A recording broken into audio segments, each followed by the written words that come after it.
Barriers to Educational Technology and the Impact on Student Learning by Cynthia J. Edwards, Master's Project for Bowling Green State University. Today, technology is a part of education in every subject. Added to this is the fact that many schools are communicating to the faculty and staff requirements for the use of technology. However, little or no training, professional development, or continuing support is provided. For technology to be effective with today's generation and impact student learning, educators are in need of continuing professional development in educational technology, including the pedagogy such as TPACK and basic technology standards such as provided by ISTE or the NETS. The purpose of this study is to demonstrate that technology in education can be successful through the use of appropriate pedagogy, and that a classroom built on 21st century skills will emerge, resulting in a positive impact on student learning. Professional development in technology and its correlating pedagogy is currently available. However, many educators' current knowledge in the area of technology is greatly lacking. Many are unaware that rooms of equipment such as a computer lab is no longer necessary to have a classroom built with 21st century skills that impact student learning. The research question and hypothesis is, what are the barriers to technology for educators that impact student learning? And the primary barrier to technology for educators that impact student learning is applicable and immediate resources for the use of technology in the classroom. These are the primary terms. The Partnership for 21st Century Skills. It's an organization that promotes the 4 C's of 21st century skills: collaboration, communication, creativity, and critical thinking. TPACK, which is an acronym for Technology, Pedagogy, and Content Knowledge. And NETS, which is the National Educational Technology Standards developed by ISTE. Quite a bit of my literature review has been done through music education articles, due to the fact that I not only teach technology, I teach a general music class and am associated with the music department at the K-12 school where I work. Music educators need to stay abreast of developments of technologies and their use by students. The authors go on to say that if music teachers do not become relevant to their students' lives, this could lead to a decline in music enrollments. And this is not going to only affect music enrollments, but it's going to affect other classrooms. Educators will just continually lose the interest of their students. In Australia, there's actually been a concerted effort to integrate technology into the music curriculum, which includes global collaboration and communication. The authors, Southcott and Crawford, go on to say that further music technology can inspire imagination and creativity and encourage problem solving and critical thinking. It is this level of engagement with learning that is considered as authentic practices that fulfill student and societal expectation. Even though their system of integration is still developing, these advancements in Australia in integrating music and technology bring students in the 21st century with their fine art skills. But these principles apply to any subject area. Gina Greer, in the article Music Technology Partnerships, A Context for Music Teacher Preparation, states that the intersection of the arts with technology can provide educators with a focus that is more in tune with students' lived experiences, providing a relevant context for the making of meaning. It goes on to talk about how, even though this is true, that the more recent advances have not really changed the practice of most music teachers. And again, this applies to other subjects. Simply because the technology is there does not mean that the teacher knows how to implement that technology with appropriate pedagogy. One of the first areas that help teachers integrate technology with the appropriate pedagogy is TPACK, which stands for Technological Pedagogical Content Knowledge. And you'll see by the diagram the three different areas of technological, content knowledge, and pedagogical knowledge. And the ideal area is this area right here in the center where all three combine. And that is the goal when integrating technology in the classroom. As grad students in the area of classroom technology, we're all familiar with the ISTE standards. There's the standards for students, and then they also provide additional standards for teachers, administrators, coaches, and computer science educators. For most educators, if they would just start with the standards for students and work at using those to implement technology, I think that would be a big step in them using it, integrating it in an educational manner instead of just using something because they've been told to use it. P21, or the Partnership for 21st Century Skills, also has a very unique approach to integrating technology in the classroom.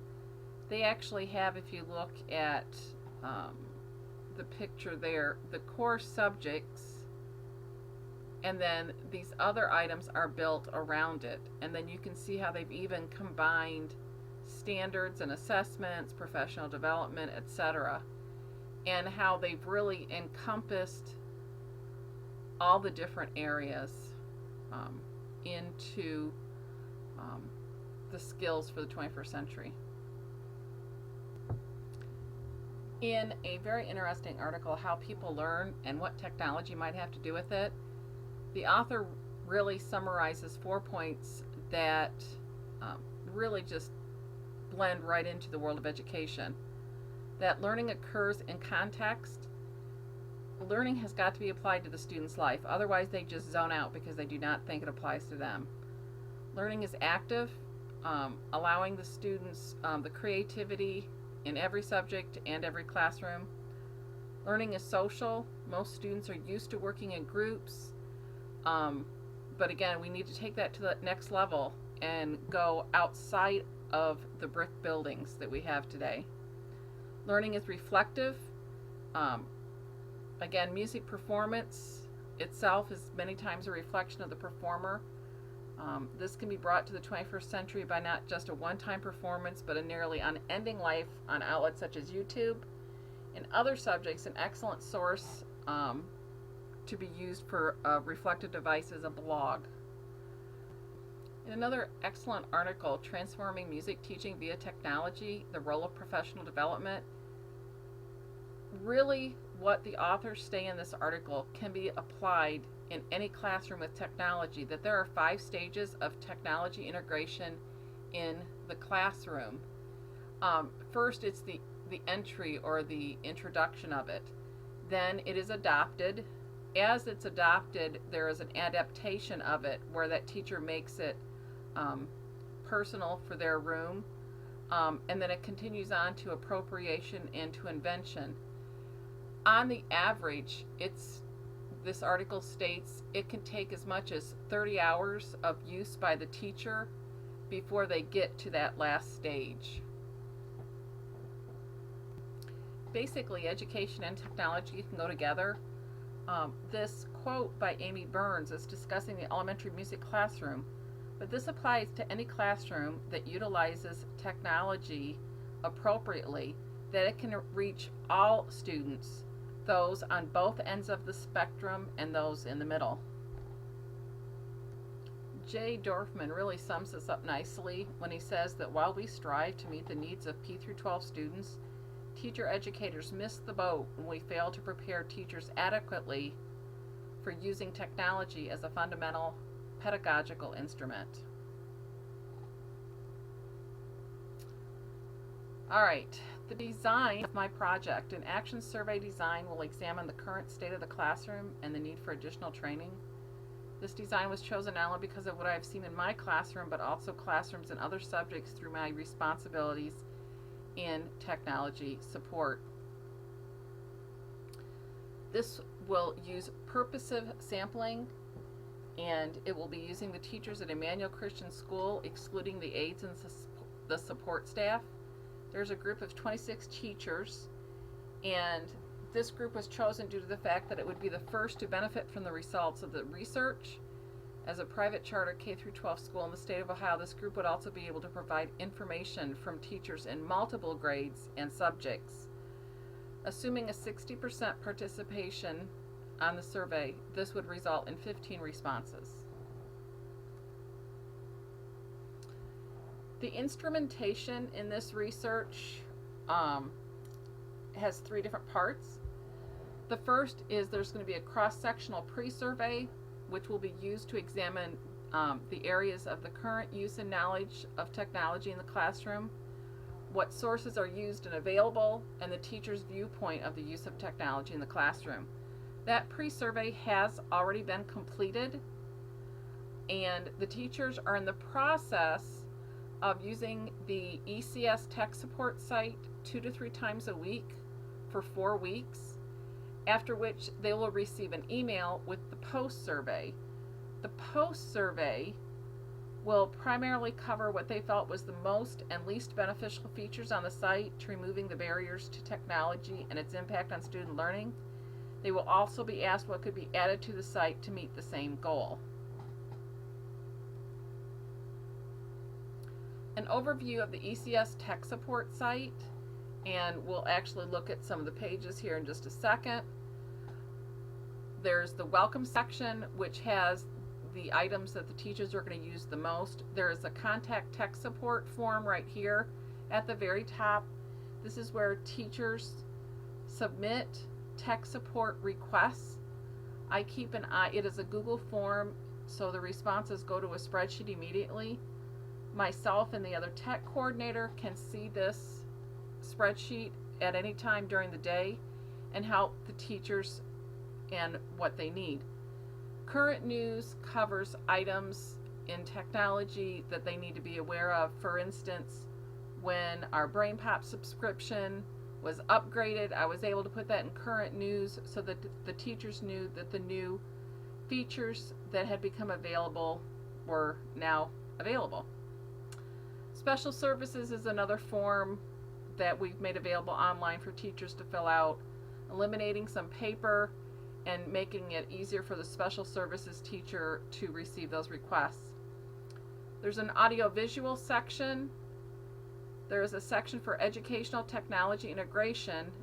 This section is there to give the teacher resources to see how they can properly integrate technology. Each of these pages have a number of links and to give them resources to help properly integrate the technology. The hardware section, you can see what's listed there. What they're getting is information to help with tech issues as far as if something is not working correctly.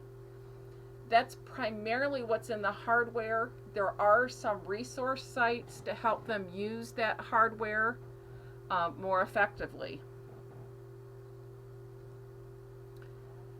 The internet safety and tech security, because both educators and students use the internet both at home and at school, and files travel back and forth, we want the teachers to be aware the best ways to keep things safe and secure between home and school.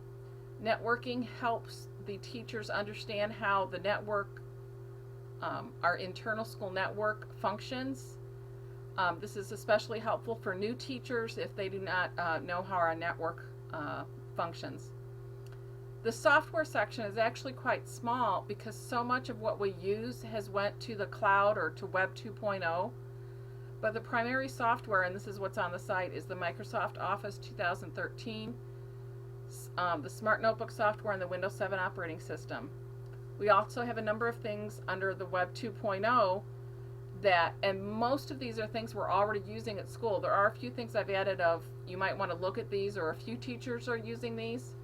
We also just became a Google Apps for Education school, and there are a number of subpages for Google Apps for Education. Just to show you a little bit of the site itself, this is the welcome page, and it simply says that the site is designed for use by the faculty and staff of Emmanuel Christian School, Toledo, Ohio. Others are welcome to use the information on the site, but please keep in mind that the information is written for the technology that is used at our facilities and may vary at your location. You can see the divisions of what I mentioned earlier and the breakdown from there.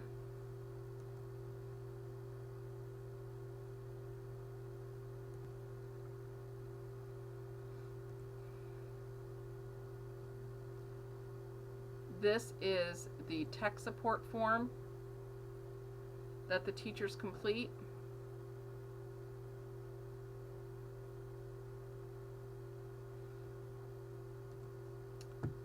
Then you have the audiovisual, the educational technology integration that I mentioned earlier, and you can see the information that I've provided there for them.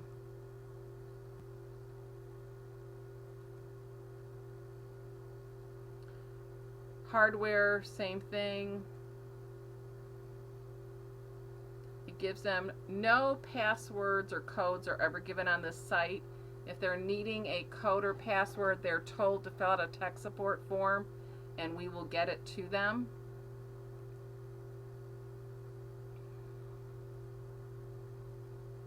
You can see that here with the hardware area, a lot of it is just basic tech support as far as what to do.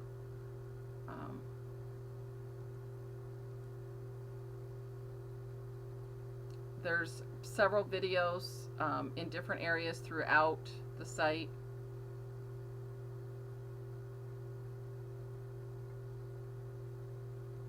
With Microsoft Office, I not only have 13 on here, but I left Office 2010 because many of them still have it at home, and a lot of what was on Office 2010 was carried over to 2013.